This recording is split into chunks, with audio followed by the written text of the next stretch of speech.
Vocês já devem ter ouvido que trocar carboidrato por gordura acelera o processo de emagrecimento. Isto é uma das 10 dicas mais jumentas que você vai receber quando você querer perder gordura corporal. Então clica no gostei, se inscreva no canal, porque essas 10 dicas você vai ouvir, se já não ouviu e se não está fazendo. Então a hora de corrigir é agora. Foi observado numa pesquisa em 2016 que se você trocar carboidrato por gordura, mantendo a mesma oferta calórica, isso não gerou maior perda de peso. Porém, observou-se uma piora considerável do desempenho atlético. Ou seja, a dieta cetogênica para quem treina não serve. Eu já fiz vídeo aqui sobre ela, lembra de procurar lá no Twitter mais tema. Ela tem a aplicação dela lá, legal, bacana, mas para a gente que treina, pelo contrário, a gente quer trocar gordura por carboidrato para ter mais queima de gordura, porque com mais carboidrato eu treino com mais vigor, aumento mais a minha massa muscular, o que no percentual de gordura ajuda muito, tenho muito mais dignidade de vida. Pô, consigo gravar vídeo, aguentar o editor me enchendo o saco, tenho energia para aguentar as coisas, as adversidades da vida. Então, galera, aprenda. Você que pratica atividade física, você precisa de carboidrato e proteína.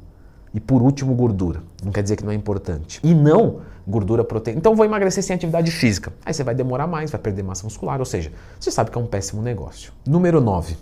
Tivemos uma época, pessoal, pasmem, que saiu assim, aeróbico engorda. E o pessoal começou a acreditar nisso. Então, vou parar de fazer aeróbico, com certeza vai dar mais resultado. Porque eu estou gastando calor. Mas por que chegou nessa conclusão retardatória? Porque foi observado, através de um estudo, que a pessoa que fazia atividade física aeróbico, ela aumentava a fome, o que é verdade. E a pessoa, se ela aumentar a fome e comer por instinto, vamos dizer que ela comia uma refeição a mais, para ficar fácil de entender. Ela ia lá e comia 3 pedaços de pizza. Isso dava 1000 calorias. Ela gastou 500 no aeróbico, então ela engordava, entendeu? Mas, obviamente, isso é um processo... eu não preciso nem explicar. Você aí que tem QI maior de 19, já sabe que não é assim que faz as coisas. Então, o aeróbico, ele não vai engordar. Ele pode aumentar a tua fome, mas se você comer saudável, você ainda vai ter um déficit calórico muito melhor e um melhor funcionamento da sua insulina, da sua saúde como um todo. Você vai processar melhor aquela caloria. Então, o aeróbico não engorda. Dica número 8 que você pode ouvir. Não come fruta e não come pão. Galera, o pão não tem problema nenhum, desde que ele esteja na sua cota de carboidratos do dia. Agora, claro, se você tem que comer pão ou comer beterraba, pô, o pão você come 30 gramas, a beterraba você come 300. Então, lógico, você vai comer beterraba porque você vai ter mais saciedade. Mas se você gostar muito de um pão francês, tenho muitos alunos, né? Pô, Leandro, não larga o pão francês. Não precisa. Mas come um e conta essa caloria no teu dia. Joga uma psyllium junto.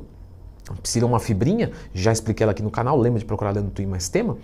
Joga psyllium junto, abaixo índice glicêmico, fantástico. E as frutas, pessoal, elas têm baixa densidade energética. Então o que vai te dar mais saciedade? Comer uma colher de pasta de amendoim, uma colher de sopa de pasta de amendoim, você vai dizer que tem quantas calorias? 100.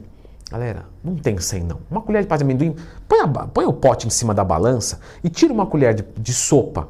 Dá 30 gramas, 40 gramas, dá 200 calorias. Se você for comer isso de morango, dá mais de meio quilo de morango. O que vai dar mais saciedade? Meio quilo de morango ou uma colher de pasta de amendoim? Então não tira as frutas da dieta. Não é que você precisa obrigatoriamente, mas tirar elas pode ser muito contraproducente. O número 7, comer carboidrato à noite. Galera, não tem problema. O que conta é o déficit calórico. Se você come mais durante a noite, você enche o teu glicogênio muscular e aí você usa esse glicogênio muscular em outro momento do seu dia, no outro dia. Se você come 2.000 calorias e essas 2.000 calorias te dá um déficit calórico de 500, se você come isso espaçado durante o dia ou durante a tarde e a noite, não faz diferença. Não é isso que vai importar no emagrecimento. Portanto, número 6. Pula o café da manhã, faz jejum. Galera, não funciona. Se você fizer jejum e comer o mesmo tanto de calorias, se você pula o café da manhã, isso tem estudo também que mostra, instintivamente, pulei o café da manhã, o cara come mais no almoço, porque ele vem com mais fome. Ou seja, o que vai contar é você contabilizar a quantidade de calorias do seu dia. O jejum, se te deixa confortável, Leandrão, eu prefiro comer numa janela menor, porque eu controlo mais o que eu como, dá mais saciedade, pode fazer.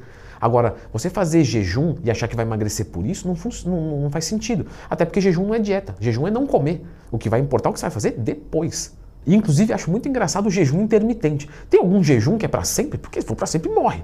Então, todo jejum, eu espero que seja intermitente. Número 5, fazer dieta de 500 calorias. Vamos encurtar aqui, vai que o tempo é rápido, vocês estão se perdendo de mim. Olha, vamos lá. Seu metabolismo está aqui, seu consumo está aqui. Aí você reduz para 500 calorias. O que seu metabolismo vai perceber? Esse louco vai morrer. Felizmente, pelo menos, o seu corpo não quer que você morra. Algumas pessoas querem, mas o seu corpo não. E aí ele começa a regular o metabolismo a ponto de chegar nessas 500 calorias, para parar de perder peso. E é por isso que você para de perder peso. E aí quando você chega aqui, você passou tanta restrição que você provavelmente está com seus neurotransmissores ferrados. E aí você tende a tomar um rebote. E aí você vai ter uma compulsão. E não é uma compulsão, assim, uma coisa que eu sou fraco, eu não consigo me controlar. Não, é bioquímico, é mais forte que você. É igual te dar uma droga para dormir, você fala, não vou dormir, eu sou demais. Não, você vai dormir, porque o negócio vai te induzir ao sono e já era. Então se você tiver uma guerra bioquímica aqui a favor da compulsão alimentar, você vai comer. E o que vai acontecer? Você não vai comer lá as 3.000 calorias, você vai comer mais, porque você está deficiente. E aí o seu metabolismo está lá embaixo, ou seja, você vai engordar tudo de novo. Então não adianta fazer dieta radical. Você já percebeu que qualquer idiota consegue emagrecer. O que as pessoas não conseguem é emagrecer e ficar magro para sempre sem sofrer. É aí que mora o conhecimento. Que inclusive eu falei muito disso no meu curso de nutrição, fica a dica aí. Número 4. Mas pode dizer o seguinte, tá, mas eu me entupo de supressor de apetite. Galera, não faz isso não. Porque é a guerra bioquímica, lembra? Você não vai querer ferrar os seus neurotransmissores. Escuta o que eu estou te falando. Você já viu algum drogado? Porque o drogado ele ferra neurotransmissor, entre outras coisas. Na crise de abstinência, como é que ele fica? Meu, louco, o cara alucina, ele vê coisa.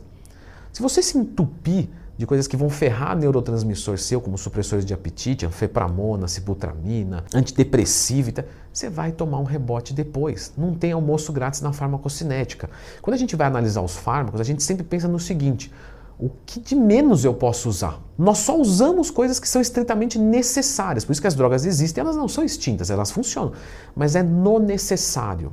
E não assim, vou colocar aí. Então não vai nessa de se entupir, porque o que ninguém te conta é o ir depois. Você joga a caloria lá para baixo e toma um supressor de apetite. Você consegue fazer isso para sempre? Não. Então você vai ter que subir a caloria, você vai ter que tirar o supressor de apetite. O que você vai fazer depois? Não pensei nisso. Pois é, aí vai voltar a ser gordo. Número 3, citação rápida. Água morna com limão, glutamina pela manhã em jejum. Isso vai me emagrecer mais rápido. Não. O limão é uma fruta muito bom, né? O glutamina é show de bola, mas assim, é só isso, tá? Não promove nada em termos de emagrecimento. Não tem efeito termogênico, não reduz o apetite, nada. Da mesma maneira que número 2, não tem nada mais gostoso do que um copo de café. Mas você quer ferrar o copo de café? Coloca uma colher de manteiga, uma colher de óleo de coco. Galera, não faz isso. Você vai adicionar um monte de gordura, saturado óleo de coco. Não é legal, não promove emagrecimento. Mas óleo de coco é termogênico. Todo o processo digestivo gera termogênese. Termocalor, gênico geração de calor a partir de calorias. A digestão é termogênica. Então se você toma um óleo de coco, realmente aumenta. Só que a caloria que você ingeriu é 10 vezes maior do que o que você vai gastar com esse processo. Ou seja, você saiu no prejuízo. Leandrão, mas corta um pouco do apetite. Claro, você comeu, mandou gordura.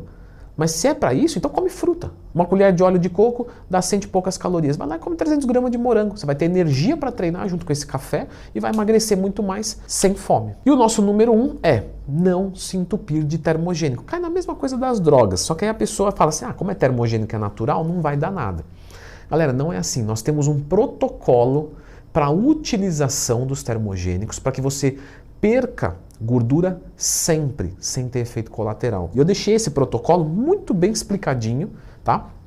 Como usar um termogênico, mas não assim, comprei lá na loja, pus aqui na minha estante, abri 2 cápsulas. Não é assim que faz. Tem um jeitinho melhor. Dá uma conferidinha nesse vídeo aqui.